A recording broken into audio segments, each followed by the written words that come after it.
Halo teman-teman, selamat datang kembali ke kanal kami. Hari ini, kita jelajahi film Good Boy Asteris 2025. Film horor super unik dari sudut pandang anjing bernama Indy.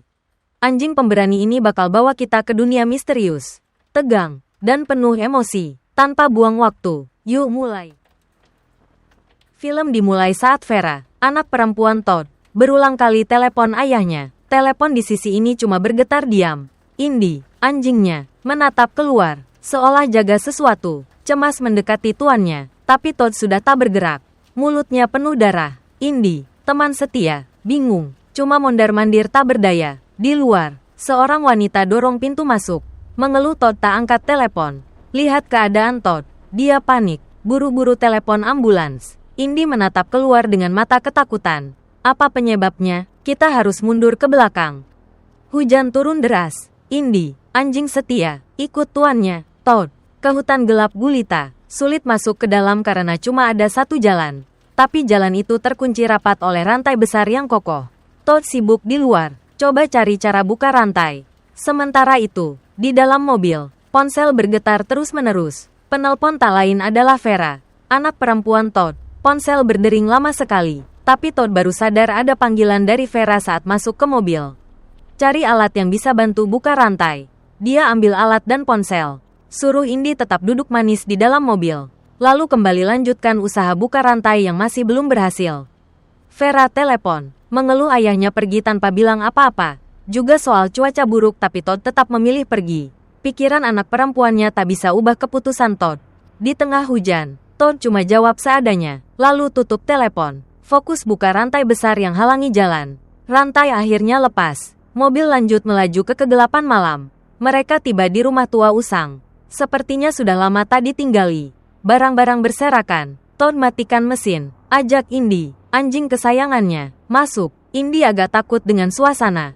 Baru turun dari mobil setelah Todd panggil 3 kali. Saat tunggu Todd buka pintu, Indy dengar suara aneh dari ruang bawah tanah. Di dalam, rumah tua dan badai di luar bikin lampu yang dinyalakan Todd cepat padam. Indy kelihatan panik. Todd tenangkan temannya itu. Bilang di sini lebih baik daripada di rumah sakit. Kayaknya Todd punya penyakit. Seperti petunjuk di awal film. Saat tunggu Todd cari sumber listrik, Indy tak diam, mondar-mandir di rumah asing itu. Coba pahami situasi. Dari ruang bawah tanah, suara Todd terdengar. Indy buru-buru ke sana. Akhirnya lampu menyala. Semuanya normal lagi. Telepon dari Vera masuk lagi. Kita tahu ini rumah tua mendiang ayah Todd. Tersembunyi di hutan. Disebut Vera. Rumah terkutuk. Sambil angkat telepon, Todd putar kaset tua ayahnya di TV jadul yang susah ditemuin sekarang. Di video, ayah Todd main sama anjing Golden Retriever-nya. Bandit, Indy di sisi Todd. Tapi tiba-tiba gelisah. Saat petir menggelegar, bayangan di pintu putih dekat situ perlihatkan sosok mengintip mereka. Indy, ikut insting, buru-buru menyusuri beberapa ruangan penuh barang. Suara dari lantai atas tarik perhatian Indy. Bawa anjing itu ke ruangan penuh barang aneh. Setelah cek, tak lihat apa-apa. Indy diam-diam balik keluar. Baru membalik, suara dari dalam ruangan lagi-lagi tarik Indy. Di sudut tergelap, bayangan hitam besar berdiri, menatap Indy tajam. Todd, yang cari Indy karena tak lihat dia, datang. Di bawah cahaya senter Todd, bayangan itu tiba-tiba lenyap.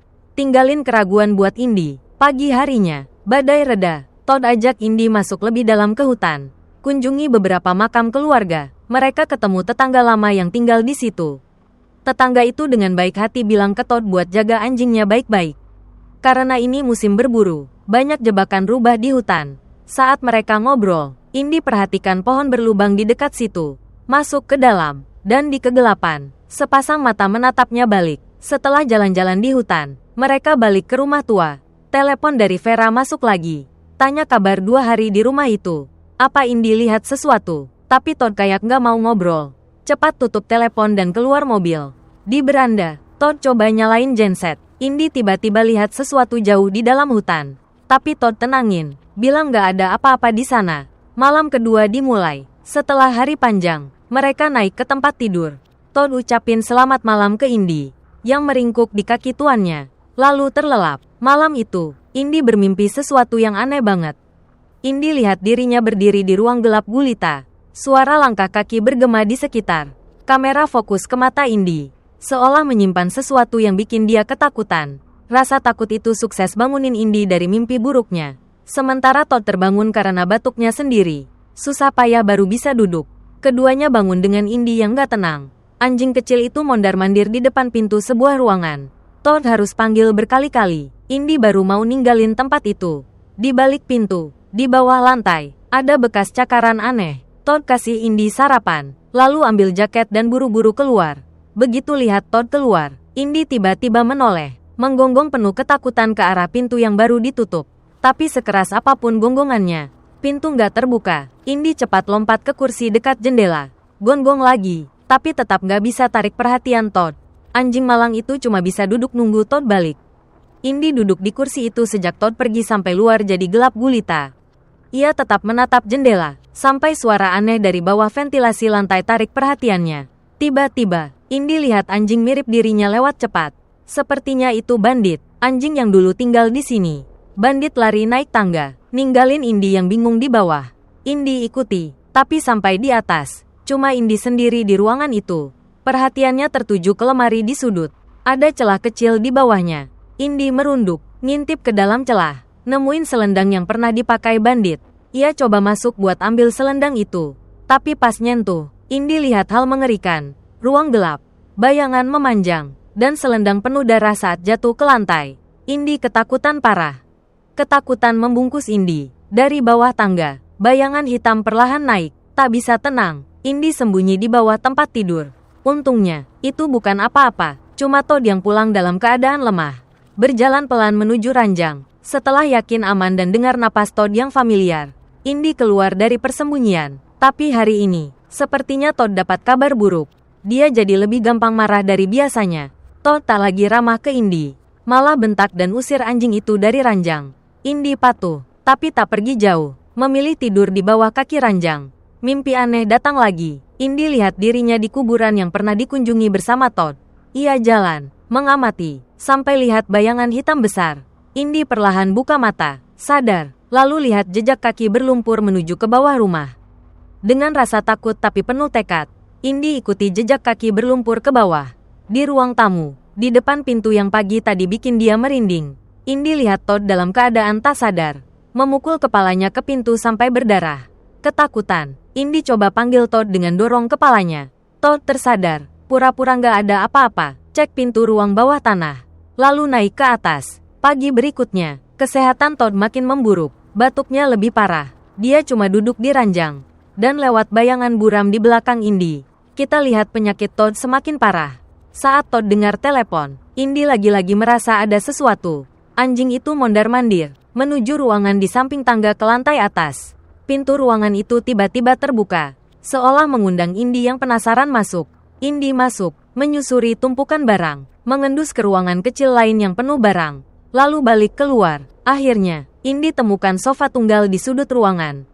Saat menatap sofa itu, Indy seperti merasakan sesuatu, mulai berhalusinasi. Ia merasa jadi bandit, melihat seseorang duduk di sofa itu. Bukan Todd, tapi ayahnya. Lelaki itu batuk keras terus-menerus. Suaranya makin parah, menggema di telinga Indy. Tiba-tiba, lelaki itu muntah darah banyak. Di bawah lampu redup, gambar itu kadang jelas kadang buram. Bikin Indy ketakutan luar biasa. Selain yang dilihat, Indy dengar suara langkah menyeramkan dari luar tangga menuju lantai atas. Ia juga merasa ada tetesan darah di anak tangga. Dan seperti ada tangan seseorang. Itu terlalu menakutkan. Indy panik sampai kencing di tempat. Tak tahan, Indy kabur sembunyi entah di mana. Bikin Todd harus cari. Saat ketemu, Indy basah kuyup, belepotan lumpur, bersembunyi di balik pintu menuju ruang bawah tanah. Saat Indy dimandiin, tiba-tiba Todd batuk hebat. Darah muncrat dari batukannya, mengotori tubuh Indy dan bak mandi putih yang kini berlumur darah. Tak mau Indy lihat, Todd buru-buru bilas dengan air.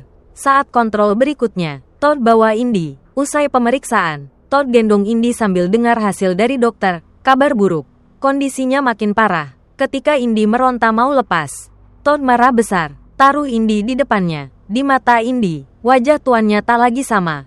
Jadi aneh dan terdistorsi. Pulang ke rumah, saat Todd gali sesuatu di kebun, mereka ketemu tetangga sebelumnya. Kedua lelaki ngobrol basa-basi. Tetangga ingatkan soal jebakan rubah, lalu cepat pergi. Sepulang dari rumah sakit, Todd berubah aneh. Dia taruh banyak tanaman di rumah. Ada lilin, bahkan lonceng angin. Saat angin pelan menggoyang lilin, sebelum padam, cahayanya cukup buat Indi lihat sosok di samping lilin itu. Lelaki yang dilihatnya di gudang. Tubuhnya penuh lumpur. Sekilas, Indi juga lihat seseorang berdiri di balik tirai jendela. Malam lagi, Indi tidur di lantai, menatap keluar. Tiba-tiba bayangan hitam melintas cepat, bikin Indi nggak tahan dan kejar ke ruang tamu. Pintu ruang bawah tanah tiba-tiba terbuka. Cahaya redup perlihatkan seseorang jatuh di bawah sana. Cahaya kedip-kedip, lalu bayangan seseorang melesat ke arah Indi. Indi tersadar, masih di bawah ranjang seperti tadi. Tapi tiba-tiba tangan menariknya ke bawah ranjang, bikin Indi ketakutan luar biasa. Untungnya, itu cuma Todd, yang entah kapan jatuh dari ranjang. Todd tenangkan Indi di pelukannya. Tapi saat Indi mulai rileks, tiba-tiba tangan menyeramkan menyentuh kepalanya. Merasakan tangan asing, Indi panik, menggigit tangan Todd keras sampai Todd bangkit dari celah ranjang. Indi merasa bersalah, mau mendekati untuk cek, tapi Todd halangi. Dia berdiri sendiri di luar ruangan, periksa lengannya, tapi kaget karena darah di tangan bukan darahnya, melainkan dari bayangan hitam di atas lemari. Tiba-tiba, Todd jatuh keras ke lantai di depan Indi, bikin anjing itu ketakutan, mau mendekat cek, tapi pintu ruangan tiba-tiba tertutup keras. Indi terkurung di dalam, bingung cari jalan keluar, lalu lari ke kamar mandi. Lihat ke jendela, cari cara lompat ke bawah untuk cari bantuan buat tuannya. Melompat ke bawah, Indi lari ke hutan cari pertolongan, tapi malah terjebak di perangkap rubah. Berusaha kabur, saat meronta, bayangan hitam mendekat. Ketika bayangan itu benar-benar dekat, Indi pingsan, sadar kembali. Indi lihat dirinya dirantai di samping kandang anjing.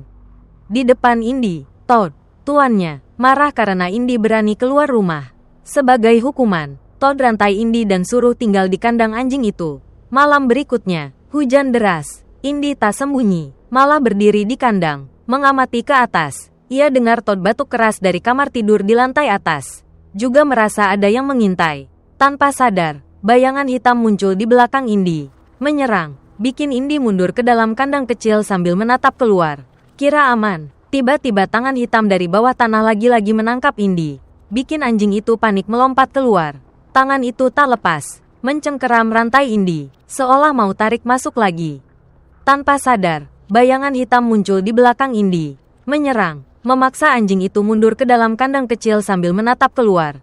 Kira aman. Tiba-tiba tangan hitam dari bawah tanah kembali cengkeram Indi, membuatnya panik melompat keluar. Tangan itu tak lepas, mencengkeram rantai Indi, seolah mau tarik masuk lagi. Ketakutan oleh tarikan itu, Indi tak mau kalah. Ia nekat melompat ke kandang, berhasil bebaskan diri. Setelah lepas, Indi balik ke rumah, lihat pintu ruang bawah tanah terbuka. Di bawah, ada kerangka bandit, masih pakai selendang merah. Indi kembali ke pelukan Todd. Tapi kali ini, ia lihat Todd diseret cepat oleh sosok hitam ke ruang bawah tanah sambil menjerit. Ternyata, semua yang Indi lihat adalah Todd, yang perlahan dirusak penyakitnya. Di akhir film, Vera datang ke rumah itu, temukan kerangka bandit. Todd meninggal malam sebelumnya, tinggal Indi yang menunggu di sana. Terima kasih sudah nonton video tentang film Good Boy 2025 sampai habis. Kalian pikir apa tentang anjing Indi dan cerita horor ini? Tulis di kolom komentar biar kami tahu. Ya, jangan lupa like, subscribe, dan tekan lonceng di samping biar nggak ketinggalan video berikutnya. Sampai jumpa.